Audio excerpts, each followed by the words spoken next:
को रोज देखते होंगे, लेकिन ये यूट्यूबर्स फेमस मूवीज में भी आए थे और आपने इनको नोटिस भी नहीं किया होगा। फूड चैलेंज यूट्यूबर्स का ऐसा शातिर दिमाग देखकर आपके होश उड़ने वाले हैं। आपके बॉडी में ये कौन सी चीज है जो सोनी के स्पीकर से भी ज्यादा अच्छी आवाज निकाल सकती है, और कैसे बस ये 4 वर्ड्स बोल के आप अपने फेस को मॉडल जैसा बना सकते हो। ये ऐसे कौन से वर्ड है इस वीडियो में सब पता चल जाएगा, तो इस वीडियो को पूरा देखना। और अभी तक चैनल को सब्सक्राइब नहीं किया तो चैनल को सब्सक्राइब करके उस बगल वाले बेल आइकन को जरूर दबा देना। नंबर 15, 2014 में सोनी ने 185 टीबी का एक कैसेट लॉन्च किया था और सबको शॉक कर दिया था। अभी के टाइम में भी 185 टीबी बहुत ज्यादा स्टोरेज होता है और 2014 में तो ये एकदम रेवोल्यूशनरी था। आप कह सकते हो इसमें 50 मिलियन जितने गाने स्टोर हो सकते हैं और ये अकेला 1000 से भी ज्यादा ओरिजिनल आईपॉड्स को रिप्लेस कर सकता था, क्योंकि इसमें इतनी ज्यादा स्टोरेज थी। ये कसम से माइंड ब्लोइंग था और ये बस एक छोटा सा कैसेट था। नंबर 14, एक बार इस फोटो को देखो। आप देख सकते हो इसके आसपास उगे हुए सारे बम्बू कटे हुए हैं या फिर गंदे हैं। ये अकेला ऐसा बैम्बू ट्री है जो एकदम मस्त चमक रहा है और इसका रीजन ये है कि ये बैम्बू पैंडेमिक के दौरान हुआ था।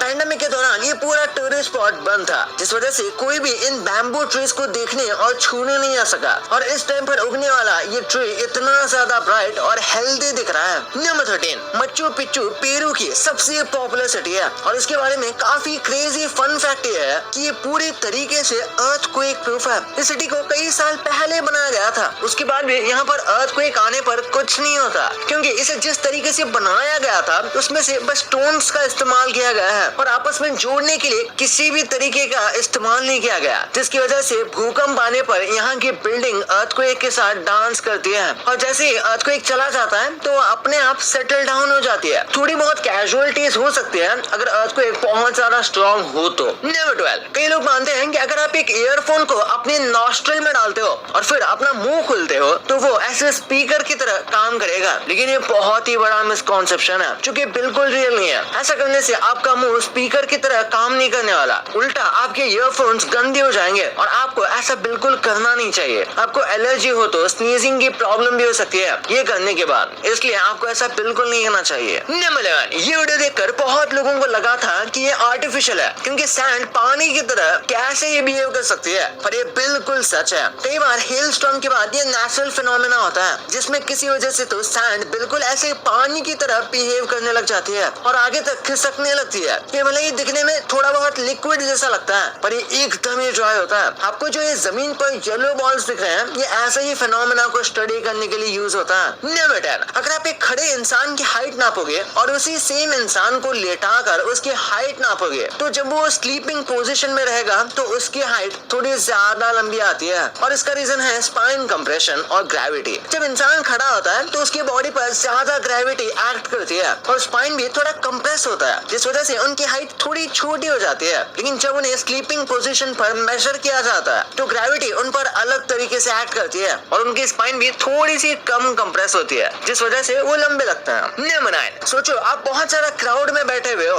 और म्यूजिक की आवाज आप ही सुन सकते हो, ये भी पॉसिबल है। साइंटिस्ट अब साउंड को कर्व करने की कोशिश कर रहे हैं, यानी कि साउंड जैसे वेव में ट्रैवल होता है वो उसके एंगल को चेंज करने की कोशिश कर रहे हैं कि किसी एक पर्सन को टारगेट किया जा सके और साउंड बस उसको ही रीच करे, यानी कि पूरे के पूरे क्राउड में साउंड को कुछ इस तरीके से कर्व किया जाएगा कि वो बस आप तक पहुंच जाएगा, यानी कि टारगेट करके लोगों को साउंड सुनाया जा सकता है। नंबर 8, कंसोल गेम्स तो हम सब ने खेले हैं। इमेजिन करो अगर आप इसमें अपने प्रोग्रेस को सेव नहीं कर पाओगे तो आपको कैसा लगेगा। 1986 से पहले ऐसा ही होता था, तभी ये प्रोग्रेस सेव करने वाला सिस्टम अवेलेबल ही नहीं था। इसी वजह से तभी ज्यादातर लोग वन शॉट गेम खेलते थे और फिर उस टाइम पर एक गेम को कंप्लीट करना बहुत ही बड़ा अचीवमेंट होता था, क्योंकि आप वो सेव नहीं कर सकते, आपको कॉन्स्टेंटली खेलना पड़ेगा जीतने के लिए। लेकिन द लेजेंड ऑफ जेल्डा पहली ऐसी गेम थी जो 1986 में आई थी और उसने अपने प्रोग्रेस को सेव करने का ऑप्शन दिया और तब से ही ये सिस्टम बन गया।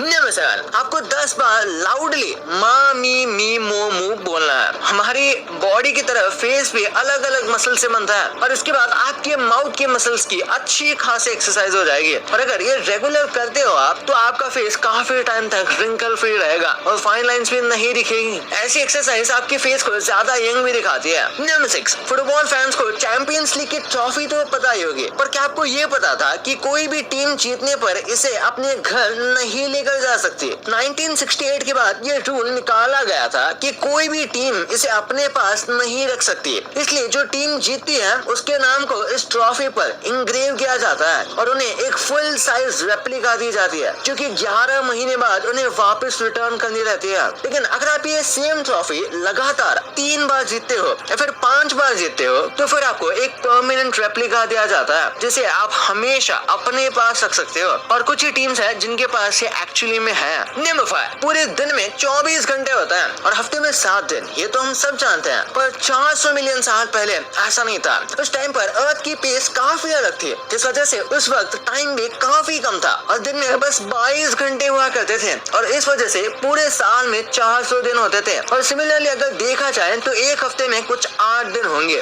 तभी वीक्स और ईयर्स का कॉन्सेप्ट नहीं था। अगर डे एंड नाइट साइकिल को देखा जाए तो 22 घंटे होंगे और इस हिसाब से बाकी सारी कैलकुलेशन करेंगे तो 8 वीक डेज और 400 दिन पर ईयर होंगे। नंबर 4, आपने अक्सर देखा होगा कि जिन लोगों को दिमाग में चोट लगती है वो अक्सर ऐसे ही खुद की बातों पर हंसते रहते हैं या फिर कुछ भी अनाप शनाप बोलते रहता है। इसे जोक एडिक्शन कहते हैं। जिन लोगों को सर पर चोट लगती है उन्हें कई बार ऐसा हो जाता है कि वो हर चीज में जोक क्रैक करने की कोशिश करते हैं और कई बार वो जोक लोगों के सामने नहीं तो मन ही मन में क्रैक करके हंसने लगते हैं और फिर हमें लगता है कि ये आदमी पागल है क्या। ऐसा क्यों होता है? इसका कोई एग्जैक्ट रीजन तो नहीं है, पर ये होता है। साइंटिस्ट मानते हैं कि शायद कोपिंग मैकेनिज्म है। नहीं बताइए, ये टूथब्रश की फोटो देखो, इसके ऊपर ये जो टूथपेस्ट निकला हुआ है इसे आप क्या बुलाते हो? शायद आप इसे नॉर्मली टूथपेस्ट ही कहते होंगे, जैसे हर कोई कहता है, पर इस चीज का एक स्पेसिफिकली वर्ड है डिक्शनरी में और वो है नर्डल, जिसका मतलब होता है टूथपेस्ट का ऊपर निकाला हुआ ये छोटा सा पार्ट। नंबर 2, सोशल मीडिया पर फूड चैलेंजेस का क्रेज लोगों को एक्चुअली में क्रेजी कर देगा। इसके कई सारे हेल्थ रिस्क है और इवन रियल लाइफ इंसिडेंट है जो इसके डार्क साइड को बताता है। आपको उल्लास कमाते के बारे में पता होगा, जो चिकन लेग पीस के नाम से वायरल हुए थे, पर ये जिस तरीके से ओवर ईटिंग करते हैं और खाना खाते हैं और प्रमोट करते हैं वो बिल्कुल सही नहीं है और कई लोगों को इनका स्टाइल काफी अनहाइजीनिक लगता है। फिर बात करते हैं मकबैंग कल्चर की। ये ट्रेंड दुनिया भर में पॉपुलर हो चुका है, लेकिन इसके पीछे हेल्थ रिस्क भी है। एक्सेसिव ईटिंग से ओबेसिटी, हार्ट डिजीज और डायबिटीज जैसे प्रॉब्लम हो सकते हैं। कुछ केसेस में मकबैंग आर्टिस्ट की डेथ भी रिपोर्ट हुई है ड्यू टू ओवर ईटिंग। फिर स्पाइसी फूड चैलेंजेस भी आजकल काफी ट्रेंड में है। ऐसे चैलेंजेस से गैस्ट्रोइंटेस्टाइनल प्रॉब्लम्स, अल्सर्स और इवन इसोफेगस रप्चर हो सकता है और एक आदमी का हुआ भी था